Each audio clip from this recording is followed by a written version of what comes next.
자, 시작하겠습니다. 자, 국민의힘 비상대책위원회 회의가 소집됐습니다. 모두 발언 들어보겠습니다. 민주당 의원 여러분, 이제 만족하십니까? 이재명 대표 흡족하십니까? 공수처와 경찰 부끄럽지 않습니까? 2025년 1월 15일은 대한민국 법치주의 붕괴의 흑역사로 기록될 것입니다. 어제 우리 국민들은 무도한 정치 권력이 사법체계를 짓밟고 대한민국의 법치주의를 무너뜨리는 모습을 생생하게 목도했습니다. 정말 참담한 심정입니다. 자유민주주의 국가에서 법치의 핵심은 적법 절차 준수에 있습니다. 오랜 역사적 경험을 거쳐 만들어낸 절차를 준수하는 것이 인권을 지키고 체제를 유지하고 사회를 지탱하는 최선의 길이기 때문입니다. 여론이 사법을 압도하고 권력이 절차를 밟으면 이야말로 자유민주주의의 위기라 할 수 있습니다. 어제 공수처와 경찰은 스스로 거대 권력 민주당의 부역자가 되어 법치 붕괴의 선봉에 섰습니다. 애당초 공수처는 내란죄에 대한 수사권도 없습니다. 공수처는 초법적인 존재가 아닙니다. 도대체 무슨 법적 근거로 대통령을 조사하겠다는 것입니까? 체포영장도 영장 집행 과정도 온통 편법과 불법으로 얼룩져 있었습니다. 공수처법에 명기되어 있는 서울중앙지법이 아닌 서울서부지법에서 체포영장을 받아낸 것부터가 영장 쇼핑이라는 비판을 받고 있습니다. 심지어 중앙지법에 영장을 청구하려 했다가 잘 안 되니 우리법 연구회 출신 판사들이 장악하고 있는 서부지법으로 갔다는 의혹까지 제기되고 있습니다. 1차 체포영장 당시에는 형사소송법 제110조와 111조를 무력화시키는 내용이 판사가 적어놓은 것이 심각한 문제로 지적됐습니다. 삼권분립이라는 기본 원리조차 무시된 영장이었음에도 공수처와 경찰은 이것을 관저 진입의 근거로 삼았습니다. 이번 체포영장을 다른 판사가 발부하면서 그런 내용을 넣어주지 않자 공수처는 꼼수와 위조까지 동원했습니다. 공수처는 관저 외곽 경호를 담당하는 55 경비단장에게 협조 공문을 보내 이를 허가하는 회신을 받았다고 공지했습니다. 이것부터 새빨간 거짓말이었습니다. 공수처가 공개한 승인 회신 공문은 자신들이 보낸 공문에 경비단장의 직인이 쫓긴 쪽지가 풀로 붙여진 것이었습니다. 도대체 어느 기관이 상대 기관의 공문에 쪽지를 붙여서 회신합니까? 이 공문만 봐도 협조 공문을 보내고 회신을 받았다는 공수처의 주장이 명백한 거짓임을 확인할 수 있습니다.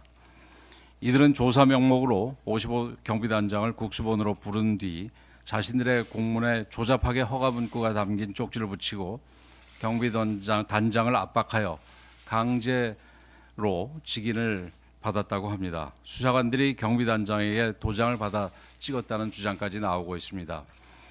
사실이라면 공수처장부터 책임을 져야 하는 심각한 위법 행위인데도 공수처는 그런 일 없다는 말만 하고 해명을 내놓지 못하고 있습니다.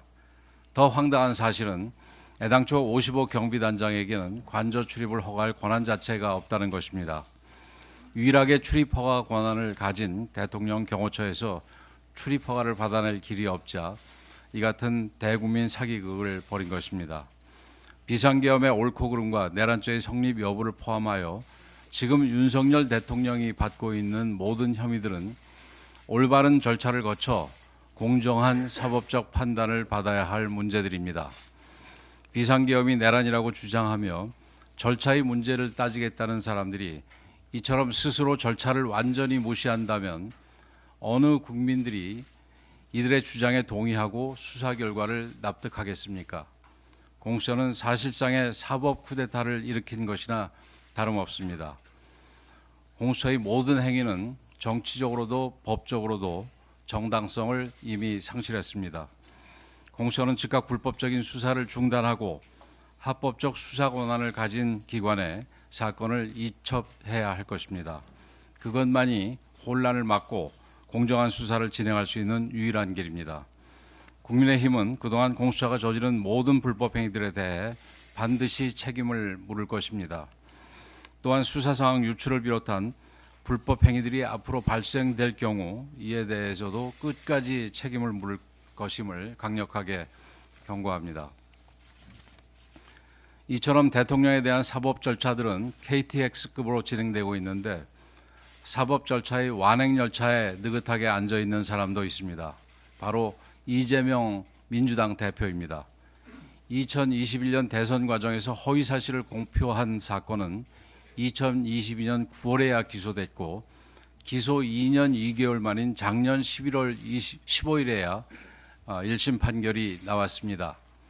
공직선거법상 2심 판결이 3개월 이내에 나와야 하지만 이미 2달이 지났고 1월 23일에야 20저 첫 공판이 열리게 됩니다. 1심에서 징역 1년 집행유예 2년이라는 의원직 상실형이 선고되자 이재명 대표 측이 소송기록 접수 통지서 미수령 등 꼼수를 쓰면서 1심 판결 2달이 넘도록 재판을 시작조차 하지 못한 것입니다. 다행히 어제 서울고등법원은 2심 재판부의 요청에 따라 오는 3월까지 재판부의 새로운 사건 배당을 중지하고 집중 심리에 돌입하기로 결정했습니다. 더 이상 이재명 대표의 재판 지연 전략을 용인해서는 안 될 것입니다. 이재명 대표는 현재 무려 5건의 재판을 받고 있습니다. 공직선거법 위반 사건을 비롯해서 검사 사칭 관련 위증교사 혐의, 대장동, 백현동, 위례신도시, 성남FC 등 뇌물 혐의, 북한에 800만 달러를 대리 송금한 제3자 뇌물 혐의, 경기도지사 시절 법인카드를 불법 사용한 업무상 배임 혐의 등입니다. 그런데 이 모든 재판들이 하염없이 지연되고 있습니다. 이재명 대표 앞에만 가면 느려지는 법원의 재판 진행을 도대체 어떻게 이해해야 할지 지금 국민들이 묻고 있습니다.